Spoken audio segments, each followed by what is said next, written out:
Dạ sau khi mà mình hầm cái bò này khoảng 5-10 phút gì đó. Tháo dây rồi đang lấy lấy tuyến trực tiếp. Rồi thì em vớt ra nha. Đó, nhà nó mềm mà nó thơm rồi đó anh. Rồi.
Xin chào cả nhà, Gia Phú và Mèo rất vui được chào đón cô chú anh chị và tất cả các bạn đã đến với Phi Food Travel. Nếu như mà ai đã từng xem kênh thì ở đây khu chợ này Phú đã quay 2 lần rồi. Và ngày hôm nay mình lại quay trở lại đây nữa ở địa chỉ là 49/1 đường Trịnh Đình Trọng, phường 5, quận 11. Ở đây có quán chai Tùy Tâm với giá chỉ 2.000 của bạn Vương Kim Long. Bạn này cũng đã từng tham gia game show, xuất hiện gọi là được mọi người biết đến là qua chương trình là Vợ Chồng Son. Thì ở đây sẽ bán những bữa ăn chay với giá chỉ 2.000 để cho các cô chú mưu sinh có một nơi để mà tiếp thêm năng lượng trong những ngày làm việc vất vả của mình. Giờ bán sẽ là từ 11 giờ rưỡi trưa, thứ Tư, thứ Năm, thứ Sáu. Thì thứ Tư sẽ bán các món nước, thứ Năm, thứ Sáu là cơm, và thứ Sáu là hình như là một món sẽ thay đổi tùy món. Rồi, thôi bây giờ mời cả nhà chúng ta sẽ qua tìm hiểu về cái món ngày hôm nay là món phở chay. Bây giờ là 11 giờ rưỡi hơn rồi mà chúng ta sẽ quay ngược thời gian đến buổi sáng để xem quá trình chuẩn bị một bữa ăn chay nó như thế nào nha. Đừng quên like, share cũng như ấn nút đăng ký. Cảm ơn cả nhà rất nhiều.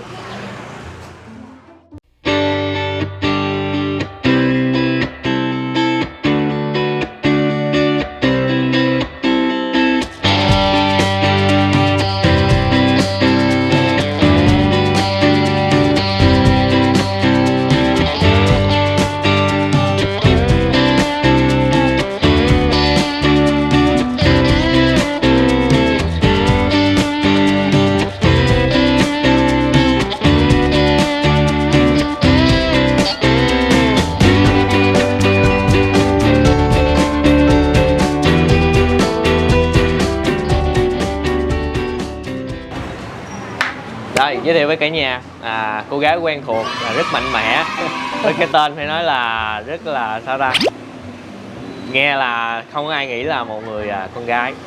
Vương Kim Long.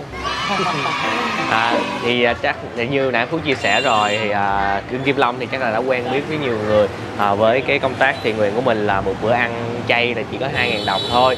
Ngày hôm nay là anh ghé lại, nói chung cũng thèm món em ăn và cũng nghe em giới thiệu là món mới ngày hôm nay là phở chay.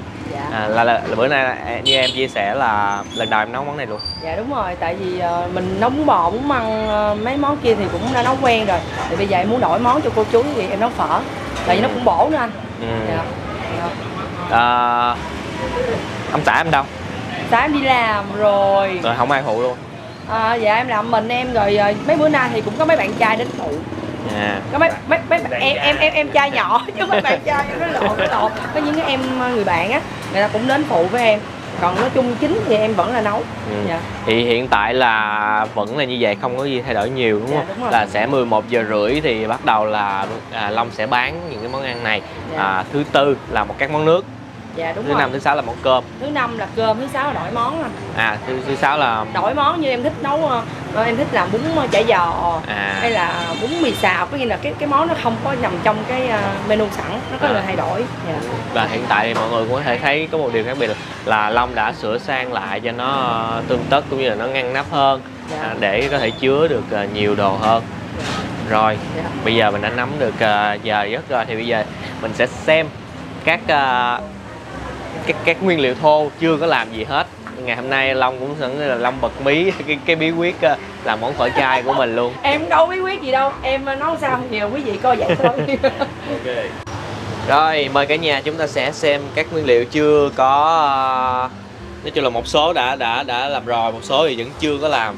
Mà bây giờ Long giới thiệu đi là tô phở của mình sẽ có cái gì nè. Dạ thì phở bò là trước nhất là phải có thịt bò nha.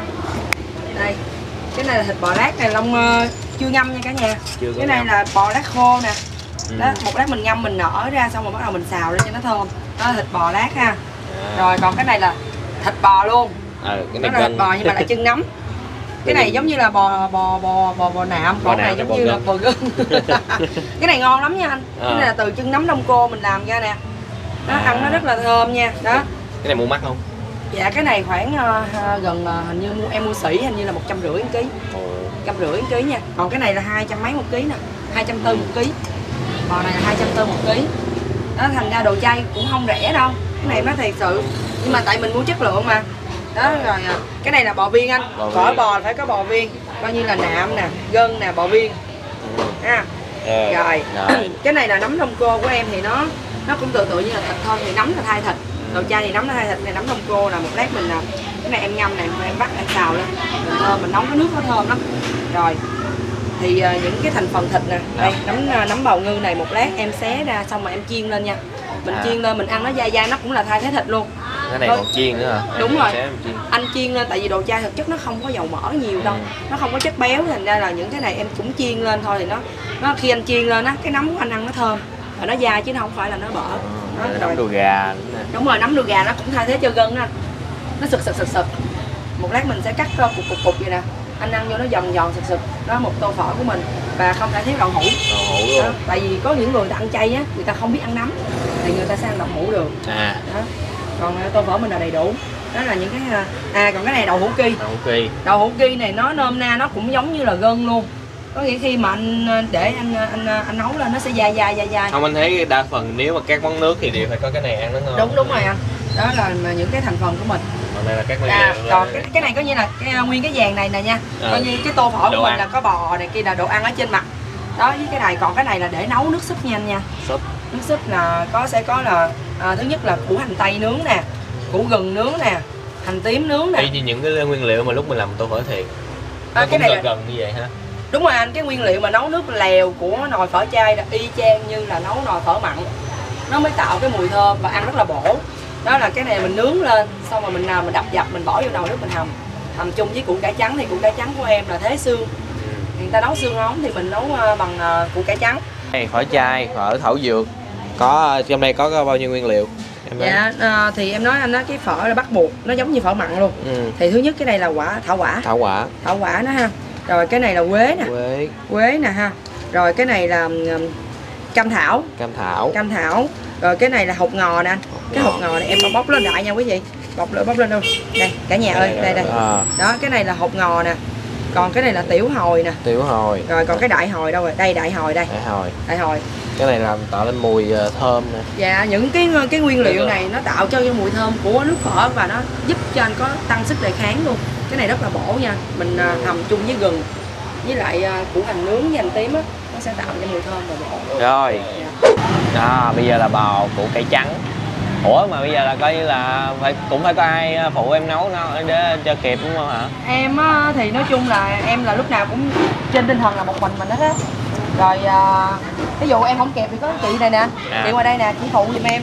Còn nếu mà có mấy em trai được nữa thì mình càng khỏe. Thì mình nấu tốc độ nó nhanh hơn, còn không có thì cũng không sao, em nấu đúng 11 giờ là xong. Cải trắng làm ngọt nước. Như đây thôi đúng không? Dạ đúng rồi, tại vì nó nhiều quá nó bị đắng anh ơi. Cái củ cải trắng mà anh làm nhiều quá nó cũng sẽ bị đắng luôn á. Đúng rồi, mình làm vừa phải thôi, cái này là khoảng 3 kg. Tại vì em còn rất là nhiều nấm. Ở đây em là nấu nấm nhiều. Cái nấm nó cũng ra chất ngọt luôn. Cái này anh mới biết á, anh cứ tưởng củ cải trắng nhiều thì nó sẽ ngọt thêm. Không, nó ngọt nhưng mà nó nhiều, cái gì nó nhiều quá nó cũng không có ngon. Vừa phải thôi, em không biết những người khác nấu sao nhưng mà em cảm nhận là vậy á. Mình nấu nhiều quá nó lại bị đắng á. Đó. Lá hòa sắc. Rồi. Như mình hầm vậy nè anh, mình hầm mềm luôn. Rồi cô chú nào á ta thích ăn thì mình để cho người ta ăn luôn. Cái nghĩa là nó để cho nó tạo mùi thơm. Còn nếu mà anh thích thì anh bỏ củ sắn thêm. Có không?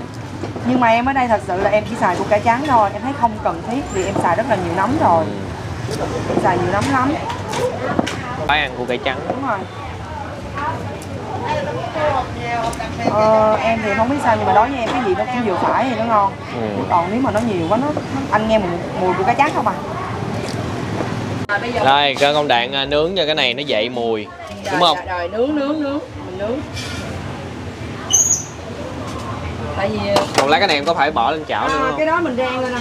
Cũng phải rang để cho nó dậy mùi. Mấy cái này nướng lên cho nó thơm. Nó bổ nữa. Bởi vì mẹ em nói cái câu vậy nè, bệnh là cứ ăn phở. Bệnh là ăn phở, nó bổ. Em thấy món này em nấu được 21 thôi em không mở quá 2.000 nữa em kinh doanh luôn nha. Đúng được. Thiệt mà, trời ơi, nhiều cô chú kêu em mở quán kinh doanh đi bán 25.000 cho cô chú ăn kìa. Giống như nhiều người ta ngại anh. Đúng rồi. Ta không có đến đây người ta muốn ăn á. Em bắt lửa lớn nha. Thực ra thì em kinh doanh đó thêm thì em cũng sẽ có thêm được cái kinh phí.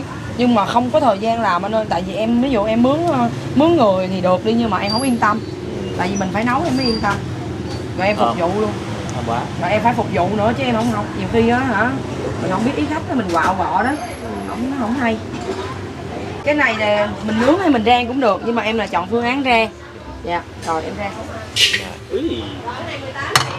Cái này thơm lắm cả nhà, mỗi lần rang. Cái đồ xào đâu rồi. Rất là thơm. Mình rang lên làm cho nó cháy. Nó dễ cháy lắm. Lớn quá.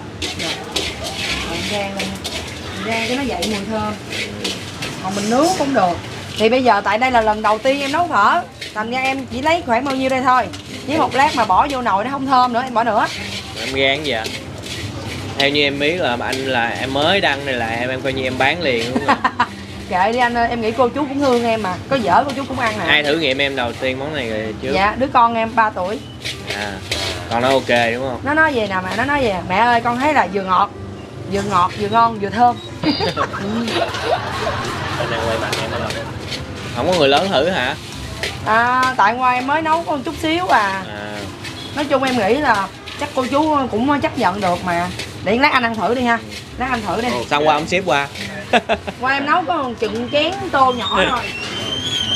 Rồi sau khi mình rang rồi ha thì mình bỏ vô túi đi. Ủa sao cái túi thì em bỏ hết không vậy? Hết anh, em mua 3 túi hả? 3 túi hả? Dạ. Sao không mua một túi bự thôi? Tại cái này túi bự nó không em mua không có. Tại cái này bằng vải nha. Chứ nó không phải là bằng ni lông đâu. Bằng ni lông nó bự nó không có tốt, cái chung nó không tốt. Chắc mai mốt em kêu má chồng em mai cho cái túi vải bự. Mai túi bằng gem. Đây mà đừng, nó thấy gấp mệt vậy không? Em muốn múc vui vẻ em đâu rồi. Dạ, rồi đây là cái nồi nước lèo nha. Thì em phải ghim điện trước cho nó sôi trước, với em bỏ mía. Em ở đây là mía em dùng chất ngọt bởi nãy anh thấy em dùng của cải trắng. Có 3 kg thôi. Em dở. Dạ đây. Bỏ nắp cái luôn được không? Được, em bỏ nắp luôn nha. Cái nồi này 70 lít anh. Này giống như nấu nước mát thôi. Cái nồi này mới mua không? Mới luôn đúng không? Đúng rồi. Sau 1 năm rưỡi thì nấu là bằng những cái nồi nhỏ thì cái số lượng nó tăng lên. Giờ phải nuôi rồi đó. Rồi. Đó. Thì cái này nước mía không á hả? Thì em cũng nói luôn nè, có nghĩa là ở đây là em dùng mía xay. Mía xay á, ha. Cái nước mía mình xay mình lấy cái nước mình nấu rất là ngọt, thay vì đập cái cây em bỏ vô thì nó không ra hết, thì ở đây em dùng nước ép luôn. Để thành ra là em không có dùng củ cải đỏ hay là bắp hay gì hết, mà em chỉ dùng củ cải trắng với mía thôi. Em ép đi kêu đúng rồi, mình ép ra lấy nước luôn. Mía xong như thay như nuốt á. Thì nguyên chất không có đá. Bỏ vô đây thì cái nồi này là em ép khoảng chừng 5 ly bự á. 5 ly bự nước mía đó nha. Rồi bây giờ là em thả những cái túi mà nãy mình gia vị nãy nè. Đó đây thả vô. Đây một bí quyết. 2 bí quyết. Rồi bây giờ củ cải trắng đây. Rồi thả vô luôn. Củ cải trắng em thả vô luôn nha cả nhà. Rồi, có nhân lực tới rồi, 2 bạn nữa. Bạn kia như là đi cất xe rồi hả? Đây giới thiệu mọi người là bạn Phú. Chắc là hỏi luôn ha. Em là quen với Long hay là em thấy là Long bán cái này? Thấy chị làm rồi tụi em như công việc rảnh rồi tụi em qua phụ chị. Em thấy Long qua YouTube hả? Dạ, đúng rồi, với tôi mấy em lại lúc trước cũng là đi làm từ thiện chung chị Long á. Xong rồi quen. Có người phụ rồi cũng đỡ. Bây giờ là đỡ lắm luôn á. Chồng em là bây giờ là đi dạy bơi hả? Dạ đúng rồi.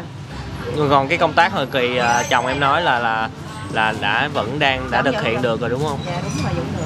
Thì ông xã của Long là cũng có một cái ước mơ là dạy bơi cho những trẻ em không có điều kiện. Dạ đúng rồi, dạ miễn phí luôn. Mà bữa giờ dịch đó anh, là giờ phải ngưng mấy cái đó. Đây, bây giờ là cắt. Cái này em lọt xong em rửa ra nha cả nhà, tại nó dính than nè. Ok. Đó, mình rửa rồi. Rồi đổ vô. Dạ sau khi mà mình nướng xong rồi em đập rồi em rửa nha cả nhà, mấy cái này nó khét cũng không sao hết. Mình rửa sạch hết rồi. Nó cũng tạo cái mùi thơm cho mình. Rồi giờ em bỏ vô luôn. Rồi, lát mình còn chế nước thêm nữa. Rồi phải để nước đầy lên. Rồi. Sao? Sao?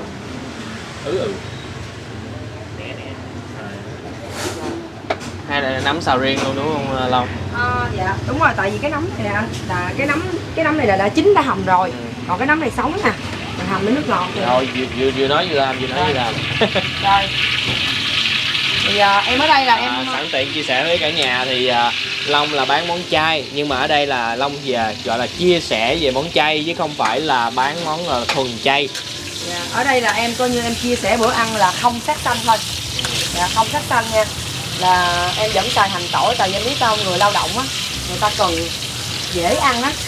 Đó thành ra là em muốn làm cho nó thơm ngon. Rồi là về là em nóng lắm nha, rất là nóng. Rồi nước lèo rồi cái chảo nữa. Nó thành ra nhiều khi với mọi người vô cái hỏi mặt em có đánh má hồng không? Tại vì nó nóng lên đó anh, cái nó đỏ. Ui, mặt bự quá. Bự thế. Mẹ nghe nè. Rồi, cho vô luôn. Giọng kêu nghe cho con. Mới ngủ dậy. Rồi, cái nấm mình xào ha. Rồi em tí mặt lên. Giờ ông xã đi là ở nhà là hai bé nhà luôn hả? Dạ đúng rồi. Rồi em cho một tí nước tương vô nha, để nó dậy cái mùi thơm à. Vừa làm vừa chăm con. Nể em đúng không? Rồi. Để dạo này giọng em khàn hơn rồi đó. Dạ tại em bị bệnh đó anh. Giọng em đàn ông hơn rồi đó. Bỏ này em xào luôn nha. Em bị bệnh hả? Dạ em bị bệnh. Bệnh gì? Em bị cái hạt dây thâm đó. Mà sao lại bị như vậy? Em cũng không biết luôn, cái cơ địa mình nó vậy đó. Hay là do em la chồng em quá nên nè, bởi chồng em mới không phụ em nữa. Nó giỡn nhưng mà tự hồi nhỏ đó anh, cái này nói thì mình cũng bươi lại quá khứ một chút. Hồi nhỏ là ba em mất của em 6 tuổi đúng không? Rồi mẹ gửi lên về ở đó, lúc em bệnh hoài à. Mà không có ai chăm sóc hết đó. Mà không uống thuốc luôn. Rồi giống như nó mãn tính anh. Bác sĩ nói là để viêm á, bị viêm mãn tính luôn. Mãn tính thành ra bây giờ em hỏi cái là em viêm. Rồi em xào xong em miếng nước nha. Lấy một nước bỏ vô. Quá hấp dẫn. Wow. Em xào vậy là nó sẽ có cái mùi thơm đó nha. Rồi xong rồi em chút vô cái nồi luôn nha. Vậy chứ nếu ai mua mang về thì Long cũng chỉ bán phần này chỉ có 20.000 thôi nha cả nhà. Rồi. Ok. Bây giờ em chút vô nồi luôn em ơi. Đó cả nhà thấy cái nước không? Đó. Rồi. Nè quá. Rồi còn cái gì nữa? Cái nấm mình hầm lên ha. Mấy kia chừng nào mình mới bỏ vô? Dạ rồi. Bỏ vô luôn hay sao? Cái viên tàu hũ. Cái này một lát em bỏ sao rồi em vớt cho nó dễ. Đó, rồi ngoài bỏ luôn cũng được luôn. Bỏ luôn cũng được hả? Bỏ luôn. Bỏ luôn. Bỏ được, cái này là bò viên còn sống nha. Rồi, bỏ vô luôn. Quá trời quá đất. Rồi. Còn cái thịt bò này nè cả nhà ơi. Sao luôn? Thịt bò này á, chút luôn. Chút luôn hả? Cái này không sao hả? Cái này là nó đã thơm sẵn rồi. Nó đã chín rồi, nhưng mà em ý định của em là không bỏ vô nồi. Em muốn là xào rồi để ngoài thôi. Để ngoài đã em gấp, còn trong đây nó đủ, cái này nó hầm rồi. Em múc một muỗng lên coi thử được không? Được. Sao em không để ngoài luôn? Rồi vậy em để ngoài. Đây cả nhà. Cái này là nguyên liệu hầm thôi nha. Đó. Mình còn bò lát nữa anh ơi. Mình còn xào bò lát chai nữa. Còn xào cái đó. Cái này là bò thịt cục nè. Còn bò lát nữa. Đây những miếng thịt chay đã được ngâm nước và nó nở ra nè nha. Vậy là mình bỏ vô chảo xào. Dạ đúng rồi. Thí dụ anh không xào cũng được luôn. Anh bỏ cái nồi nước súp cũng được. Nhưng mà ở đây em muốn xào cho nó thơm. Nó giống cái mùi bò. Đó thì mình xào lên tí. Với nói chung có cái độ béo một chút. Rồi bây giờ em sẽ xào nha. Xào xong rồi em sẽ để nước em hầm một chút, khoảng 5-10 phút gì đó. Nó mềm, nó thấm về hoàn toàn, em mới vớt cái ra. Em đổ cái phần nước vào trong cái nồi nước súp tiếp tục.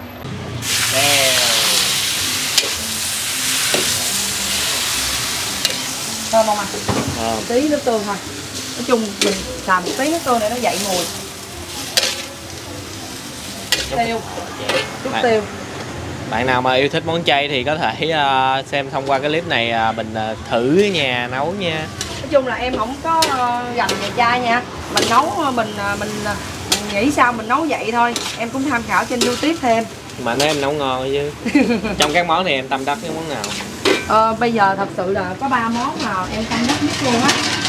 Là bún bò Huế, bún măng và cơm sườn. Cơm sườn là cái món mà em dành tất cả tâm huyết cho nó luôn. Và được cô chú đón nhận mạnh nhất. Thì ở đây em sẽ sử dụng cái nước lèo này lại hầm luôn. Cơm sườn là nằm ở thứ 6 đó, đúng không? Cơm sườn là nằm ở thứ 5 đó. Nằm thứ 5 luôn. Đúng hả? rồi, có nghĩa là dành cho thứ 5 là cơm chay thập cẩm. Nhưng mà khoảng 1 tháng em sẽ làm cơm sườn một lần. Tại vì cơm sườn là em làm, nói chung là 100% công lực em làm cho tới 9-10 giờ đêm chưa xong. Có nghĩa là làm rất là lâu. Chả, sườn, bì. Mấy món nào cũng làm 100% công lực. Dạ, nhưng mà món sườn đó anh, có nghĩa là em bán ngày thứ Tư xong phải không? Thì em sẽ làm cho chuẩn bị sườn, chuẩn bị chả, chuẩn bị bì, chuẩn bị nước mắm là tới khoảng 11 giờ đêm luôn. Rồi sáng hôm sau tiếp tục 5 giờ sáng dậy làm tiếp. Đó, thành ra là cái món đó 1 tháng em mới nấu một lần. Rồi đó cả nhà ơi, thì bây giờ nè, Long sử dụng cái nước súp của trong cái nồi đúng không? Đó, em hầm. Dạ, chắc cái nước súp nữa. Em hầm em nước súp nè.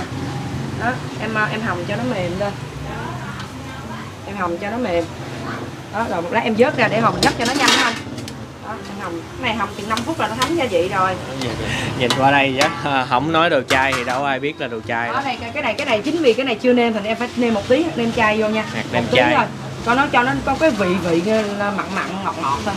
Đó. Cái hàng nêm chay này là mình mua ở mấy chỗ. Đây anh.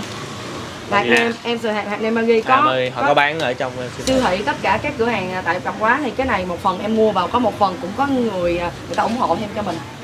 Dạ, sau khi mà mình hầm cái bò này khoảng 5-10 phút gì đó.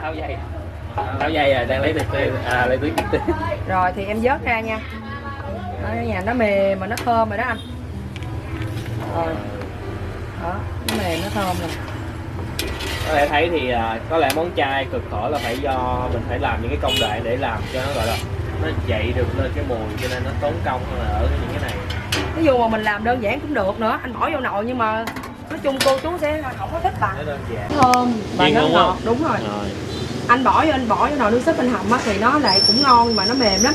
Còn cái này anh chiên nó sẽ dai. Bỏ chưa? Rồi bây giờ đi em. Rồi bây giờ lửa lớn nha.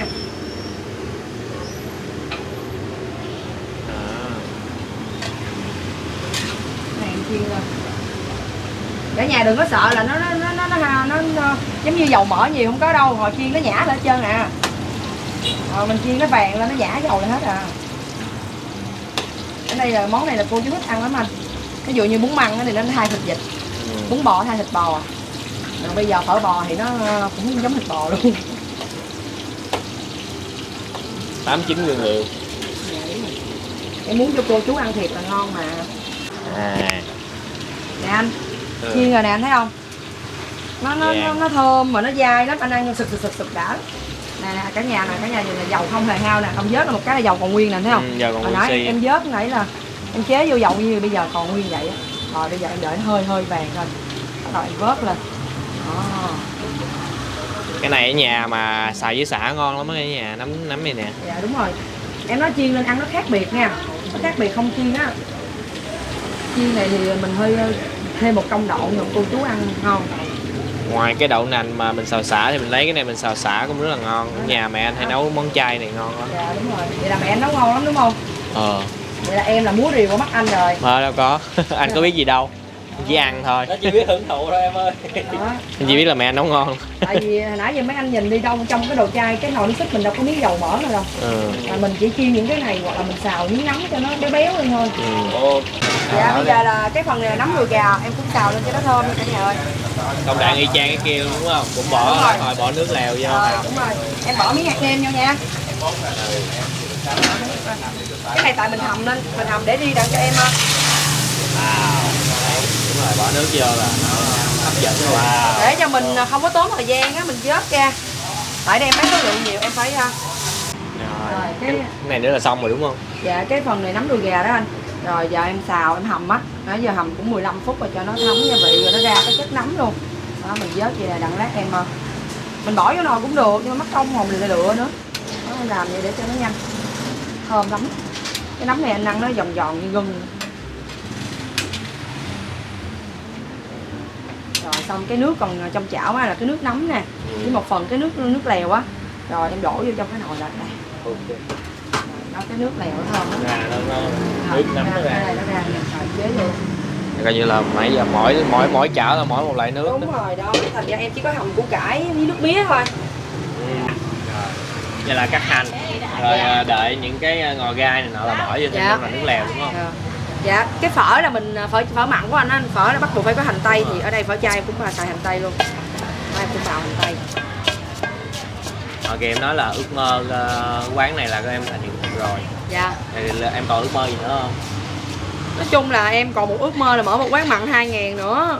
Vậy hả? Em mở tại vì á em thứ nhất em cũng giải thích em không phải là người tu hành gì hết trơn á, em cũng không có ăn chay trường.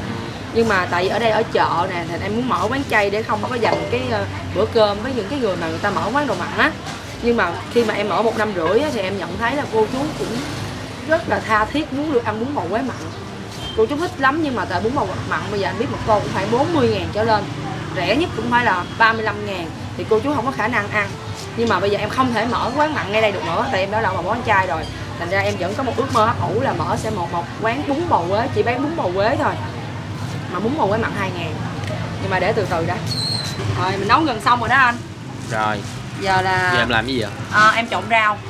Tại vì phở là mình sẽ có cái rau quế nè, này nè rau quế nè ha. Vì ở đây là cô chú đông lắm thành ra em trộn sẵn em bỏ vô tô cho cô chú ăn luôn. Chứ mình không có phục vụ từng dĩa được ha, không có giống như ngoài tiệm được. Ai không ăn rau thì không bỏ vô thôi. Ai không ăn rau thì bỏ thôi. Nè đây là rau quế nè, rau quế nha. Rồi ăn phở ở đây là rau ngò ôm. Quế, còn cái này là húng cây. Húng cây nha cả nhà ơi. Rồi đây là rau ngò gai. Rồi bây giờ em sẽ trộn hết nha. Bây giờ cái này là em cắt nè. Nó cắt nhỏ. Đó coi như cái này em sẽ cắt.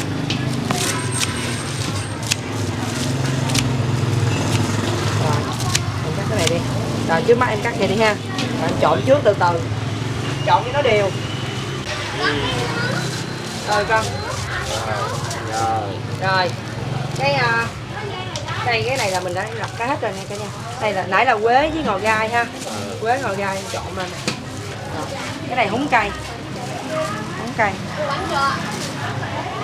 Rồi cái này rau ôm. Cái rau ôm này nè là nó để cho nó mùi thơm lên, mình không bỏ nhiều nó vì nó đắng.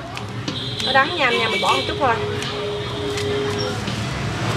Rồi ăn giá nữa, giá thì em để ngoài, giá thì bỏ vô tô trước.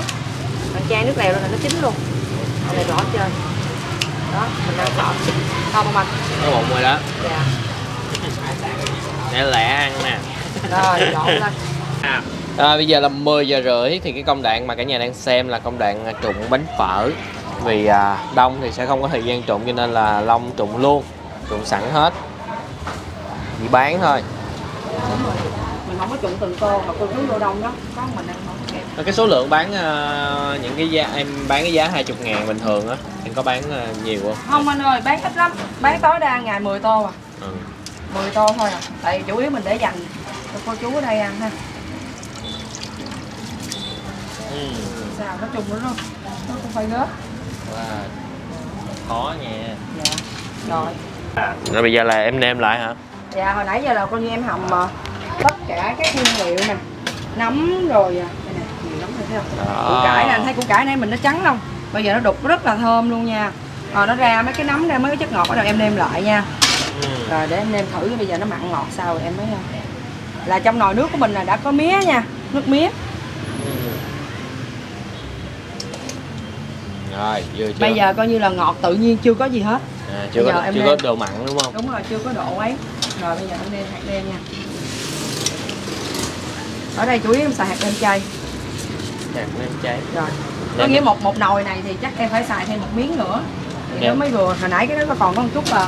Giờ là coi như cái này nêm theo cảm giác thôi đúng không? Đúng rồi, em không có liều lượng anh ơi. Mình không phải dân chuyên nghiệp. Rồi em này em nêm chừng chút nữa là được rồi đó. Rồi. Trên mạng có kiểu nói rất là vui là vì người Việt Nam mình nấu theo kiểu dạng tâm linh, khi mà tổ tiên bảo đủ rồi là đủ rồi. Đây nêm mình thấy đủ rồi. Dạ. Rồi thì bây giờ em nêm lại nè, tại vì đồ chay á, với ở đây cô chú cũng lớn tuổi nữa mình cũng nêm là vừa phải thôi. Rồi em có nước mắm, ăn phở là có tương mà. Ừ. Ai lạc thì mình sẽ tự mình Đúng rồi, mình nêm thêm. cứ vừa là ok. Thích ngọt thì thêm tương đen. Em thấy cũng được rồi, ok rồi. Đúng rồi, Rồi vậy là được rồi. Múc giá cuối coi nè. Múc một giá bự bự lên cho Dạ rồi. cả nhà coi nè. Rồi xong rồi đó, cái này mình hầm xong hết anh, em vớt ra nha. Em vớt em chỉ để cái nước lại thôi. Ủa, mấy cái này em vớt hết ra luôn đó. Đúng rồi, đằng một lát tại vì em gấp cho dễ. À. Để múc cái nước cho nó nhanh. À. Ở đây mình làm vậy đó, đây. Ok. Dạ, rồi đó anh, khi mình hầm hết rồi ha. Giờ em vớt ra nè. Đó, cái nấm nó cũng mềm. Em vớt ra này rồi em gấp cho nó nhanh.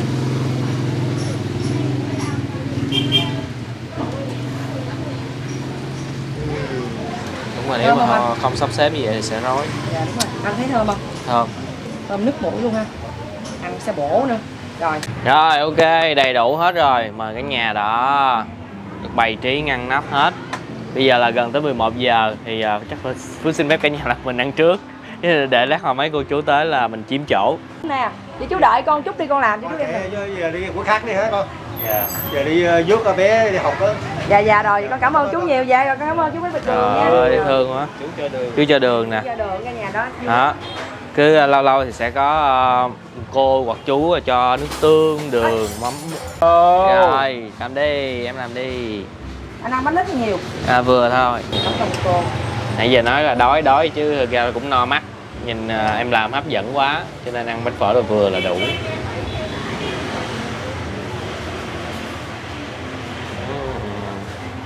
Không có gì nói em.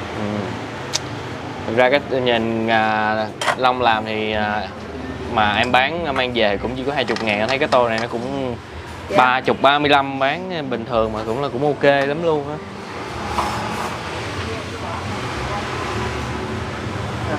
Chan nước này. Chan nước lèo.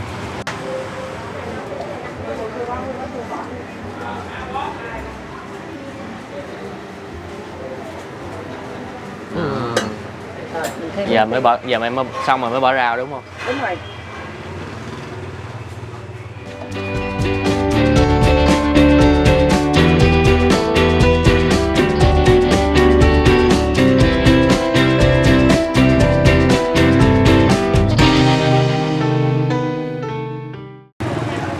Tới giờ ăn rồi cả nhà ơi. Gia Phú Gia Mèo xin mời cả nhà, cô chú và tất cả anh chị các bạn chúng ta thưởng thức tô phở chay 2.000 đồng của bạn Long nha. Giờ mình nếm nước trước. Cả nhà thấy tô 2.000 đầy đủ. Thật sự vậy là có một cái nơi ăn gì cho các cô chú để mà bổ sung năng lượng rất là tốt. Bữa nay nấu phở nữa, bây giờ là trong thực đơn là của bạn Long là có thêm món phở nữa, rất là dinh dưỡng.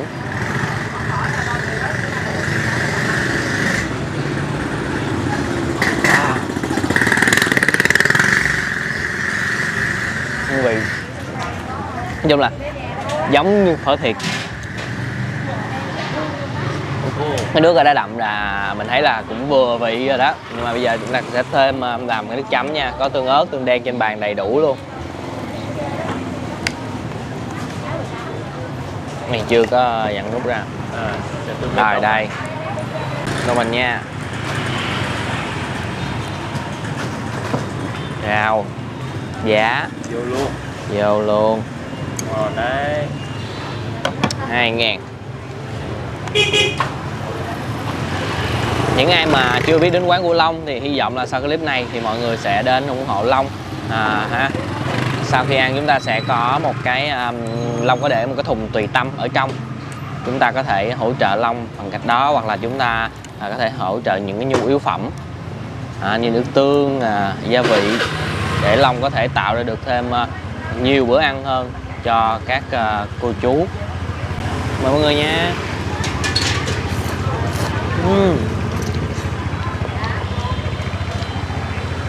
Trời,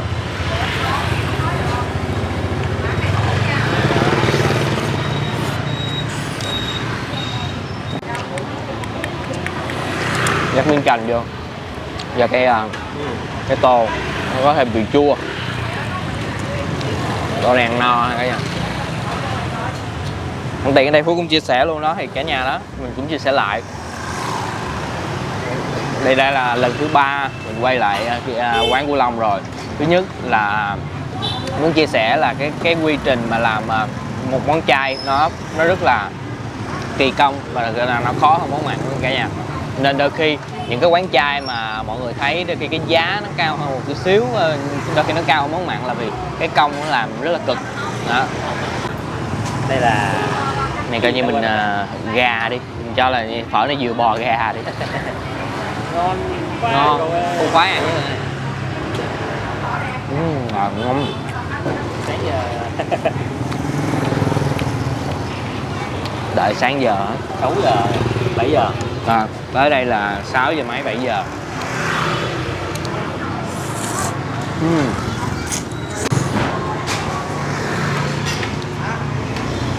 Quá sao đã.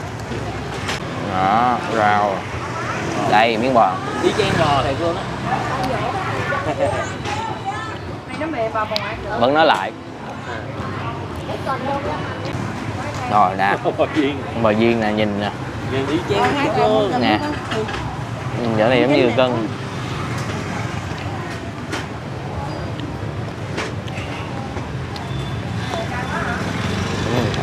Thơm.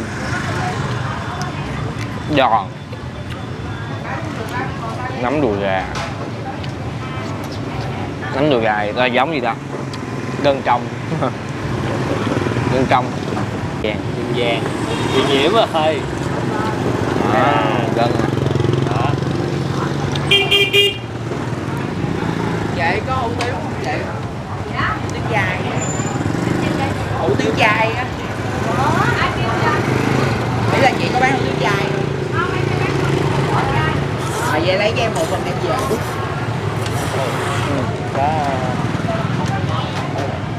Bây giờ chỉ có 20.000 thôi nha. Và cái giờ bán của Long á thì là coi như là 11 giờ hơn một xíu là bắt đầu bán tới khoảng 2 giờ rưỡi 3 giờ chiều là hết rồi. Vừa hơn miếng.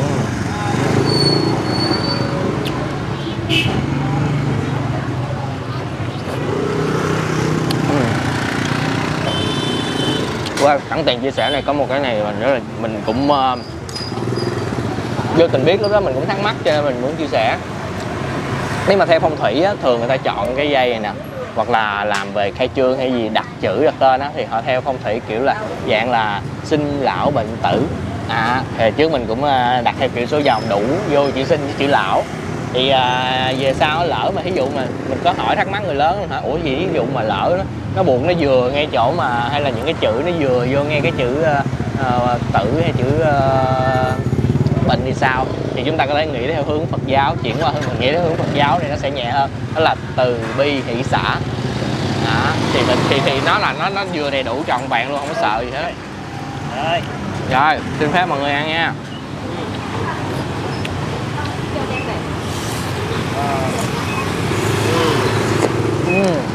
Quá ngon, có cô chú bắt mình vô rồi.